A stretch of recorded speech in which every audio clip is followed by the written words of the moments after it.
بہت بڑا نقصان ہوا ہے آپ کا، لیکن انسان مجبور ہے۔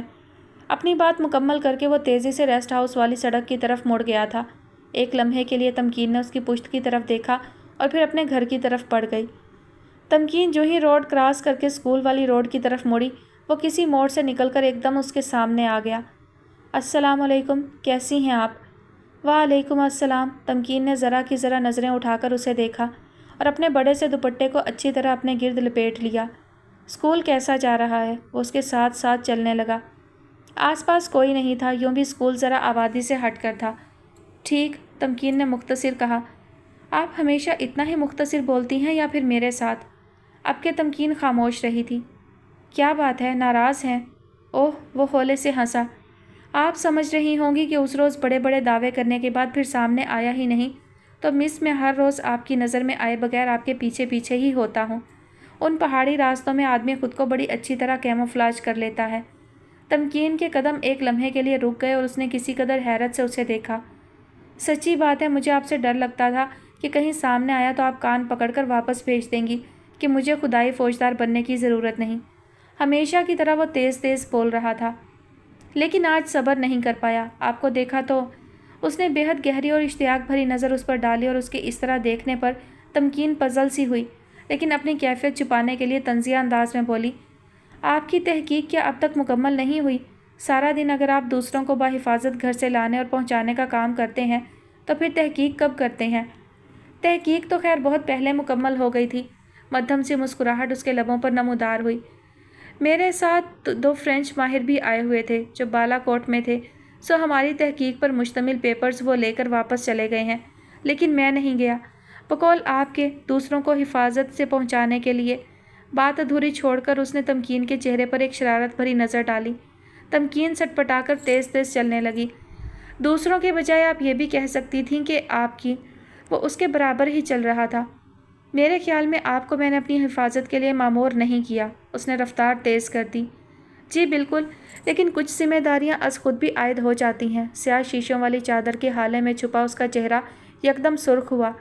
آپ کو اور کوئی کام نہیں ہے اور کوئی پوچھنے والا نہیں؟ بیوی، بچے، ماں باپ جو اتنے عرصے سے یہاں اجنبی جگہ پر پڑے ہیں۔ عشق نے غالب نکما کر دیا، ورنہ ہم بھی آدمی تھے کام کے۔ کیا مطلب؟ تمکین کو حیرت ہوئی۔ کچھ نہیں، اس نے کان کھجائے۔ فی الحال تو کوئی کام نہیں سوائے… اور جہاں تک بیوی بچوں کی بات ہے تو ابھی شادی نہیں کی۔ ماں باپ اس دنیا میں رہے نہیں، بھائی کوئی ہے نہیں، ایک بڑی بہن ہے جو کینیڈا میں ہے، سو نہ فکر نہ فاقہ، مزے سے اس بستی کے حسن کو انجوائے کر رہا ہوں۔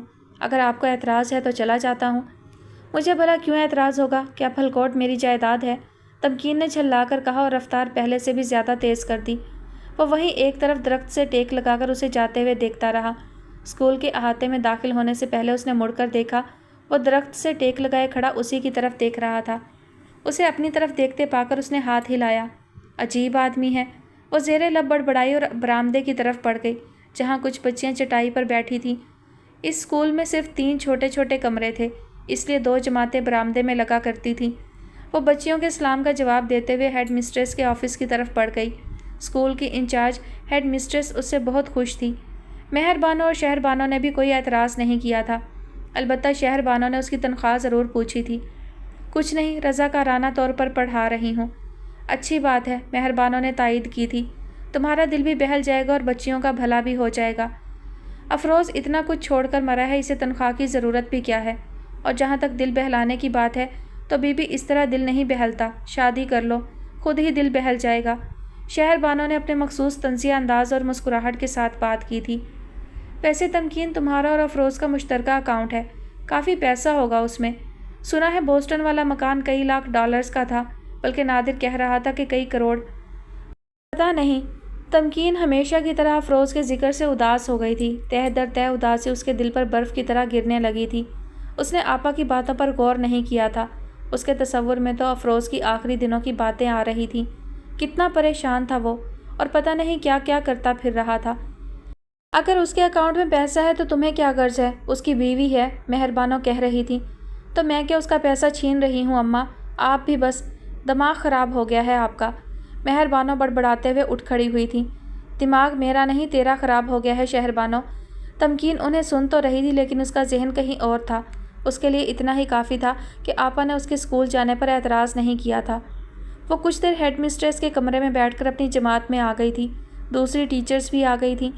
بچیوں کو حساب سمجھاتے ہوئے بھی اس کا ذہن کئی بار دانیال مرزا کی طرف گیا اور اس نے دل ہی دل میں کہا، عجیب آدمی ہے۔ چھٹی کے وقت غیر ارادی طور پر اس نے چاروں طرف دیکھا لیکن وہ اسے نظر نہیں آیا تھا۔ اس وقت بچیاں بھی تھیں جن کے ساتھ باتیں کرتے ہوئے وہ گاہے بگاہے ادھر ادھر بھی دیکھ لیتی۔ جب وہ اپنے گھر کے روڈ کی طرف مڑی تو وہ اچانک اس کے سامنے چلا آیا۔ آپ کو یقین نہیں آیا تھا کہ میں آپ کے ساتھ ہوتا ہوں۔ بات کر کے وہ رکا نہیں تھا، مسکراتا ہوا ریسٹ ہاؤس کی سڑک کی طرف مڑ گیا۔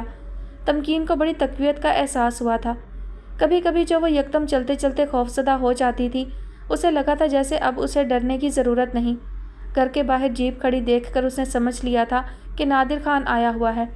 کتنی دیدہ دلیری سے تمکین سے پوچھے بغیر وہ جیپ اپنے ساتھ لے گیا تھا۔ یہ جیپ افروز کی تھی، وہ اسے ڈرائیو کرتا تھا، اس کے اسٹیئرنگ پر اس کا لمس موجود تھا۔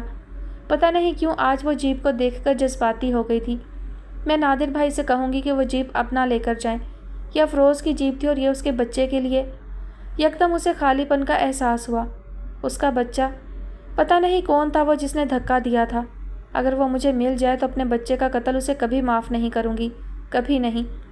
آپا کو جب چند دن پہلے اس نے بتایا تھا کہ اسے کسی نے دھکا دیا تھا تو آپا بے حد ہنسی تھی۔ لو، وہاں بھلا کوئی جن یا چڑیل آ گئی تھی جس نے تمہیں دھکا دیا، اور پھر کسی کو کیا ضرورت تھی؟ لیکن اسے اس میں 1% بھی شبہ نہ تھا۔ کاش میں کبھی جان سکوں تو۔ وہ اپنے خیالوں میں گم گھر میں داخل ہوئی تو پہلی نظر اس کی نادر خان پر ہی پڑی تھی، جو غالباً مہربانوں سے مل کر آ رہا تھا۔ نادر خان کی نظروں نے اس کے پورے وجود کا جیسے ایکس رے کیا تھا، پھر اس کی طرف دیکھ کر مسکرایا۔ سنا ہے تم کہیں پڑھانے چڑھانے لگ گئی ہو؟ تمکین صرف اس بات میں سر ہلا کر لاؤنج کی طرف بڑھ گئی۔ وہ اس کے پیچھے پیچھے ہی تھا۔ تم مجھ سے اتنا گھبراتی کیوں ہو؟ ہر بات کے جواب میں من بھر کا سر ہلا دیتی ہو۔ کیا زبان نہیں ہے تمہارے منہ میں؟ عجب گنواروں جیسا انداز تھا۔ تمکین کو بہت کوفت ہوئی۔ وہ شہر بانوں کا شوہر تھا، اس لیے اسے مجبوراً بولنا پڑا۔ مجھے زیادہ بولنے کی عادت نہیں ہے۔ تو کم کم ہی بولا کرو نا سرکار۔ تبھی شہر بانو اپنے کمرے سے نکل آئیں۔ ایک تیز نظر نادر خان پر ڈال کر وہ تمکین کی طرف دیکھنے لگیں۔ غالباً شہر بانو نے نادر خان کا جملہ سن لیا تھا۔ تم آ گئی ہو؟ جی آپا۔ اس نے سیڑھیوں کی طرف قدم بڑھائے۔ نادر خان کو کچھ ضروری کاغذات چاہیے تھے۔ لاکر کی چابی تمہارے پاس ہے؟ نہیں تو آپا، شاید کسی دراز میں ہو۔ نادر خان بہت ہوشیار آدمی ہے تمو۔ اس نے بابا جان کی بہت سی پراپرٹی دھوکے سے اپنے نام کر لی ہے۔ اگر زندگی نے مجھے مہلت دی تو میں کوشش کروں گا کہ اس سے حساب کتاب ہو جائے، لیکن زندگی نے اسے مہلت ہی کب دی تھی؟ کیسے کاغذات؟ وہ سیڑھیاں چڑھتے چڑھتے رک گئی تھی۔ وہ بزنس سے متعلق ہیں، اوپر تمہارے کمرے کے لاکر میں تھے، شہر بانو نے بتایا اور اس کے ساتھ ہی سیڑھیاں چڑھنے لگی۔ ڈریسنگ ٹیبل کے شیشے کے پیچھے بنے لاکر میں افروز نے ضروری کاغذات رکھے ہوئے تھے۔ ایک بار اس نے افروز کو لاکر کھولتے اور فائلیں وغیرہ رکھتے دیکھا تھا، لیکن افروز کے بعد وہ اپنے دکھ میں ایسی ڈوبی ہوئی تھی کہ ایک بار بھی اسے لاکر کھول کر دیکھنے کا خیال نہیں آیا تھا۔ پتہ نہیں اس لاکر میں کیا تھا۔ ایک لمحے کے لیے اس کے دل میں خیال آیا تھا کہ کاش آپا اس کے ساتھ اوپر نہ آئے اور وہ اکیلے میں افروز کے کاغذات کو دیکھے، لیکن آپا ہی نہیں، نادر خان بھی ان کے پیچھے آ رہا تھا۔ بیڈ پر بیٹھ کر وہ جھک کر اپنے جوتے اتارنے لگی، جبکہ شہر بانو بیڈ کی سائڈ دراز کھول کھول کر دیکھ رہی تھی۔ نادر خان پہلی بار اس کے بیڈ روم میں آیا تھا اور چاروں طرف تنقیدی نظروں سے دیکھنے کے بعد ٹیرس کا دروازہ کھول کر ٹیرس پر نکل گیا تھا۔ شہر بانو نے چابیوں کے 2 رنگ نکال لیے تھے اور اب ڈریسنگ کا شیشہ ہٹا کر باری باری چابیاں لاکر میں گھما رہی تھی۔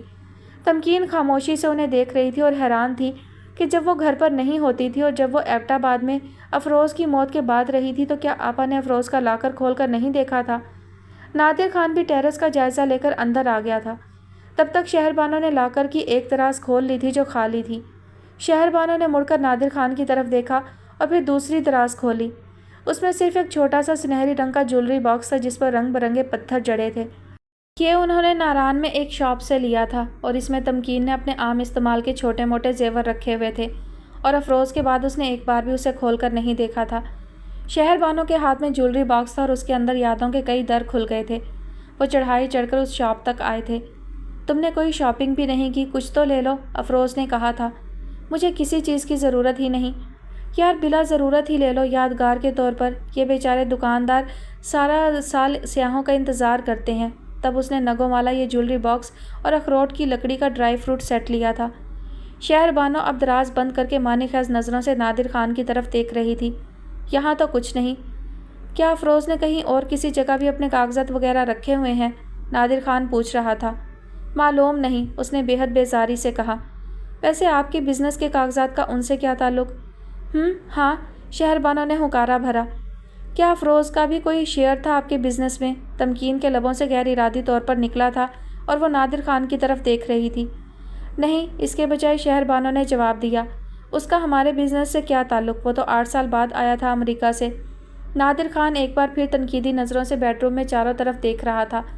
پھر اس کی نظر وارڈروب کے ساتھ والی دراز پر پڑی تو 2 قدم آگے بڑھ کر اس نے اسے بھی کھول کر دیکھا۔ کیا یہ کوئی ڈرامہ ہے؟ تمکین نے سوچا۔ ان کی اس ساری سرگرمی کی وجہ اسے سمجھ نہیں آ رہی تھی۔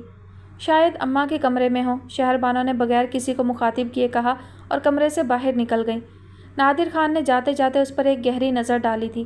بڑی غلیظ نظریں تھیں اس کی۔ تمکین سمٹ کر رہ گئی۔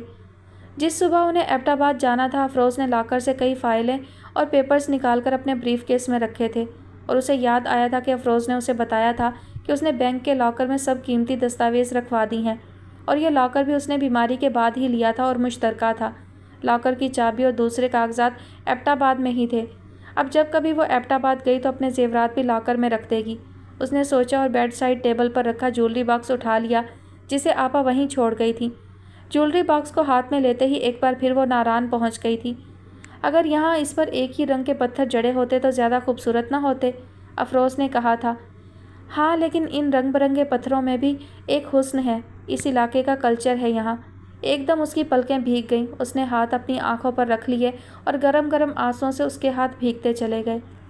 جی تو ڈیئر لسنرز، آج کی ایپیسوڈ کا اختتام ہوتا ہے یہیں پر، اور مجھے ایسا لگتا ہے کہ دانیال مرزا جو ہے وہ وہی شخص ہے جس سے جو ہے وہ تمکین کے والد نے رشتہ طے کیا تھا۔